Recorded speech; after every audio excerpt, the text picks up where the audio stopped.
Editado.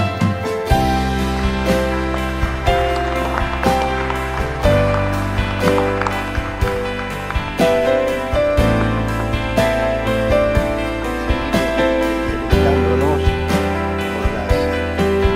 las palabras. Buenas tardes a todas y todos.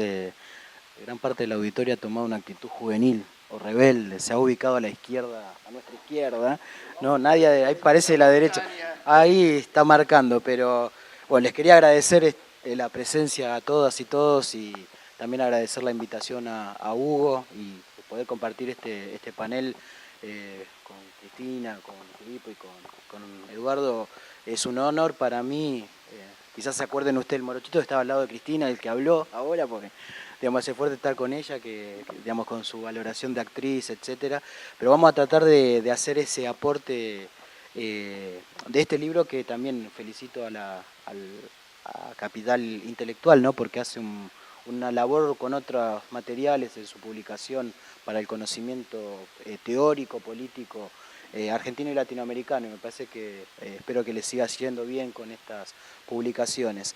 Y reitero el agradecimiento a Hugo que se haya acordado de mí, ¿no? Porque lo conocí ya casi más de 15 años, un poco más que lo había conocido. Ahí era bastante joven, yo a los 40 decreté el fin de mi adultez y ahora soy adulto, acabo de ser padre, así que estoy en otra etapa, pero lo tengo a Hugo, que es una persona que lo respeto, lo conocí desde 3 aspectos, ¿no? Como maestro, porque a partir de mis investigaciones en movimiento estudiantil, creo que siempre todos los caminos de investigación de movimiento estudiantil conducen a él, a Horacio Sanguinetti también, que es otra persona que trabajó el tema, pero con él pude tener un trato de mayor profundidad, lo conocí como persona, ¿no? Es más, tiene esa actitud había venido a mis cumpleaños. Cuando yo decreté mi fin de adultez, él dejó de venir porque dice, bueno, estos cumpleaños son aburridos, pero hace tiempo no nos veíamos, pero bueno, prometo en la próxima vamos a ver si le damos una dinámica juvenil de nuevo, así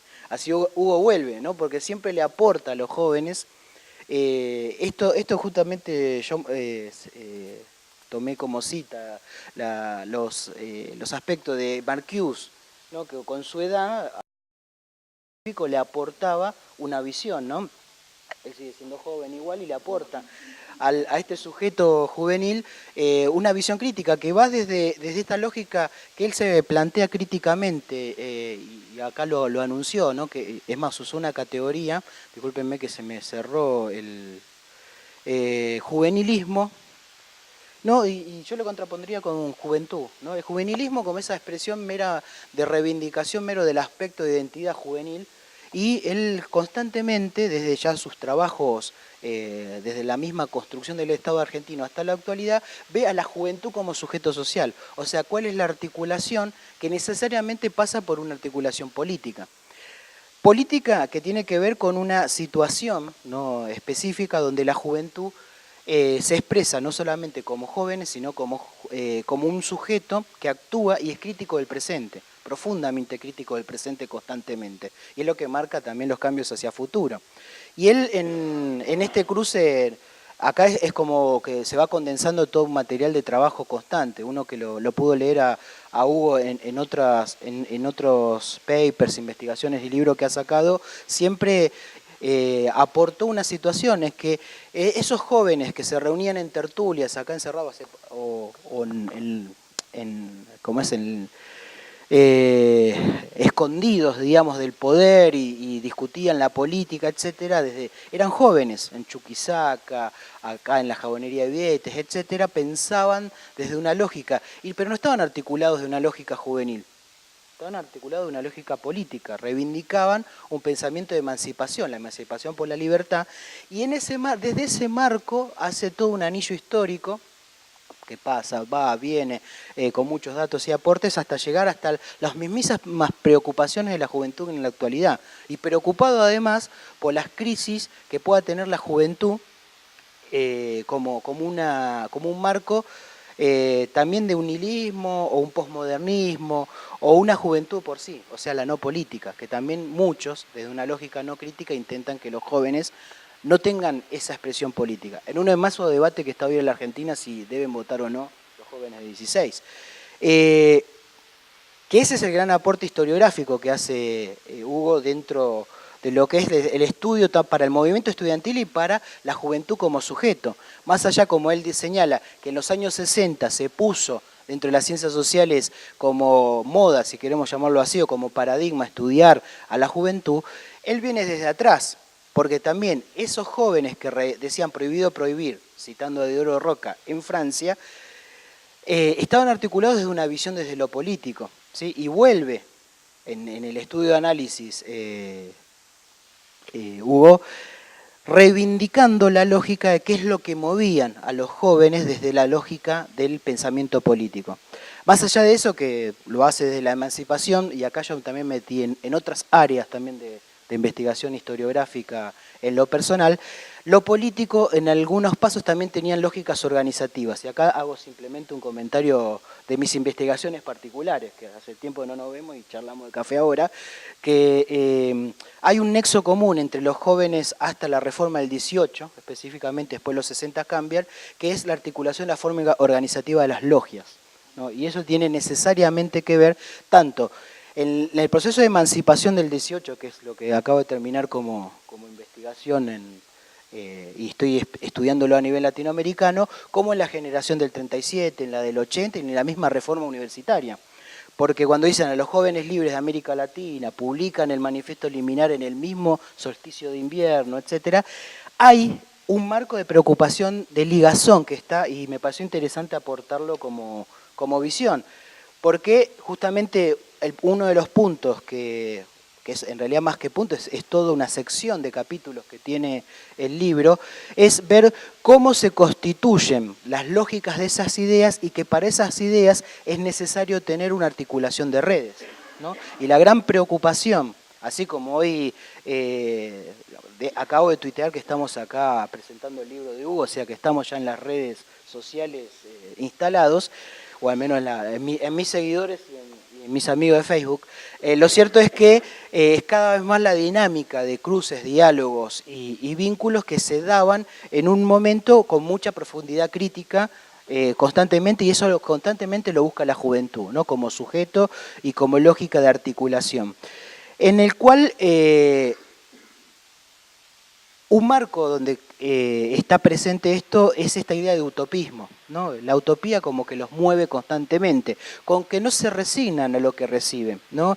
Esto de contracultura, no voy a hacer una valoración crítica del concepto, simplemente creo que así como Gramsci decía la contrahegemonía, quizás se contrapone una idea de reconstruir, ¿no? Constantemente una nueva sociedad. Lo que proponía la reforma universitaria es un vínculo presente en el ámbito universitario, ¿no? Como idea. Más allá que creo que si acá preguntamos a cada uno de nosotros qué es la reforma universitaria, quizás demos una definición diferente y ampliada de lo que es la reforma universitaria, que en cierta medida hay una crítica que iba a hacer Lautaro, que no pudo venir porque estaba lloviendo, que dice, los jóvenes buscan un nuevo orden, y Lautaro te iba a decir imposible, porque yo lo voy a cambiar, ¿no? Es mi hijo de 70 días, no pudo. Pero bueno, seguramente constantemente las redes que funcionaban en ese momento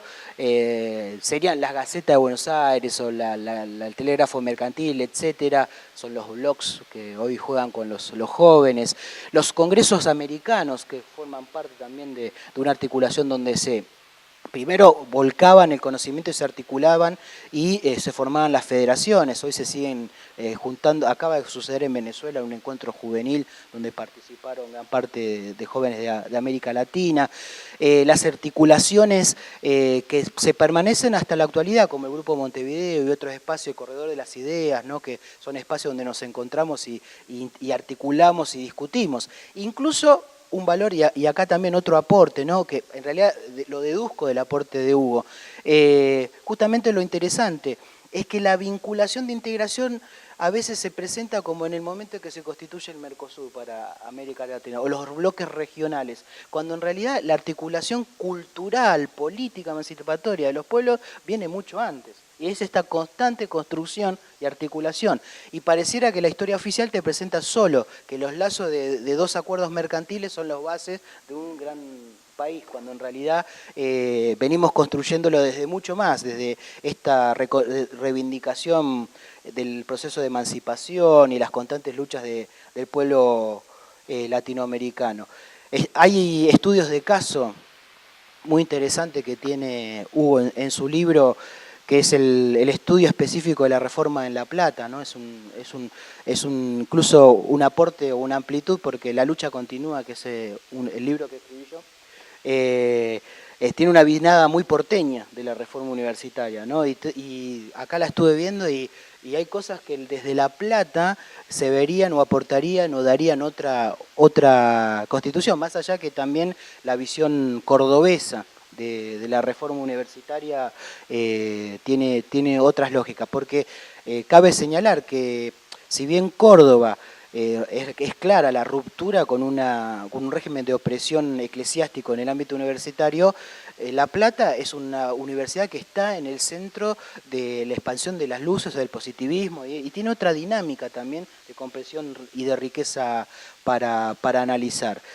Y todas las referencialidades ideológicas y políticas que cita el libro, ¿no? A Guevara, a Marcuse, ¿no? Como referencialidades. Romain Rolland, no sé si lo estoy pronunciando bien, pero es uno de los que lo empecé a comprender también con un poco más de profundidad a partir de la lectura de este libro.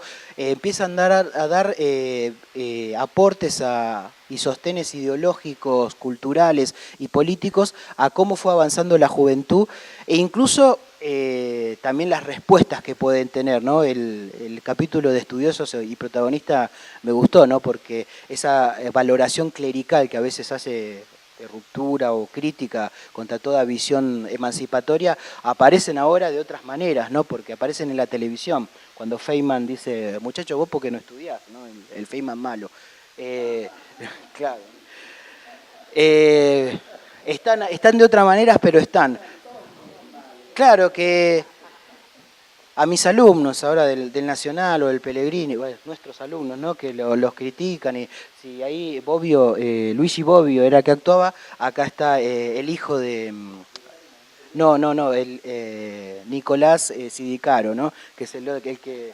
Es más, le pegó un profesor a Nicolás, pobre, una cosa así, pero también los hijos de los intelectuales están ahora también en la universidad, y con todas sus bases de reivindicaciones. Quizás en el 18 era muy fuerte la búsqueda de esa universidad que se relacionaba con el entorno, la política de extensión, no mercantil, como ahora también se está intentando hacer sobre las universidades, la participación en el ámbito de lo que es el cogobierno y lo que es la participación en juvenil en las discusiones también de cómo se diagraman los planes de estudio, etcétera, el ingreso irrestricto.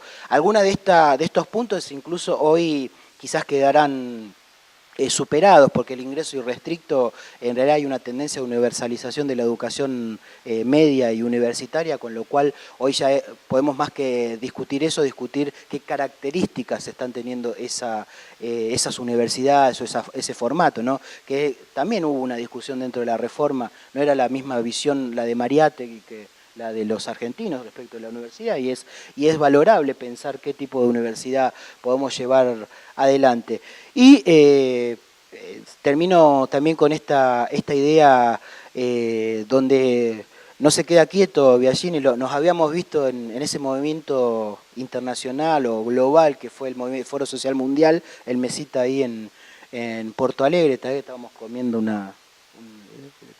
esos sándwiches grandotes que se venden ahí en Porto Alegre, y discutíamos la situación también del movimiento global y las transformaciones que estaban teniendo en Europa las universidades, porque está bien, ya hice cita del posmodernismo, ¿no? Pero también los jóvenes están viviendo, reorganizándose desde una lógica de un estado de bienestar que en algún momento los contenía con un esquema de becas y hoy está en crisis ese esquema de becas. Y los deja como no insertos en un proceso de producción y en una situación por ahí de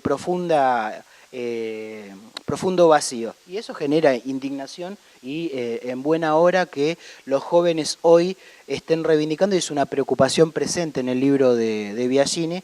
Y quizás lo bueno, lo interesante, lo crítico es que en América Latina hoy están manifestándose los jóvenes con esa dinámica, a pesar de los pesares de los 90, en la búsqueda de reencontrar y reubicar y recomponer y reobtener derechos que habían perdido, ¿no? Los pingüinos en Chile, en México, la reivindicación sobre contra el fraude que vuelve el PRI también con sus prácticas y sus diretes y sus formas de llevar adelante lo institucional. Y en América Latina cada vez más es la presencia juvenil constantemente la que está siendo protagonista en ese irrumpir en el cual seguramente ellos son la historia del futuro. Muchas gracias.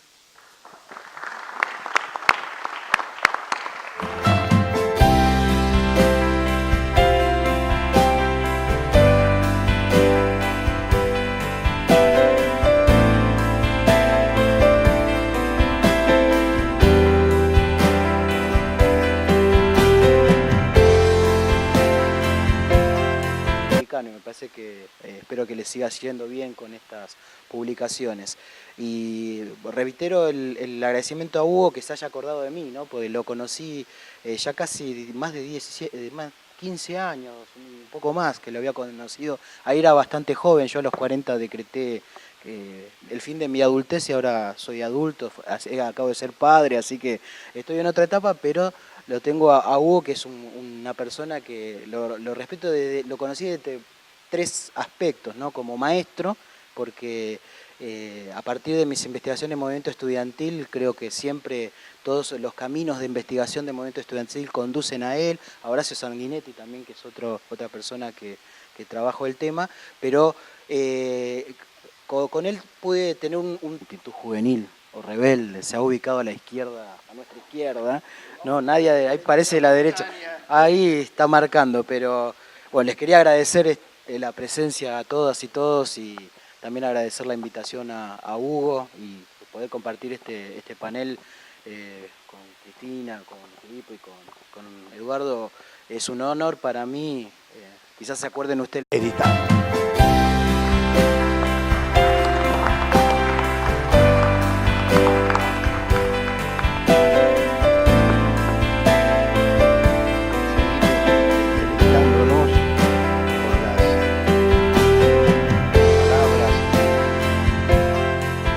Buenas tardes a todas y todos. Gran parte de la auditoria ha tomado El morochito estaba al lado de Cristina, el que habló ahora, porque digamos, hace fuerte estar con ella, digamos, con su valoración de actriz, etcétera. Pero vamos a tratar de hacer ese aporte de este libro, que también felicito a Capital Intelectual, ¿no? Porque hace una labor con otros materiales en su publicación para el conocimiento teórico, político, argentino y latinoamericano.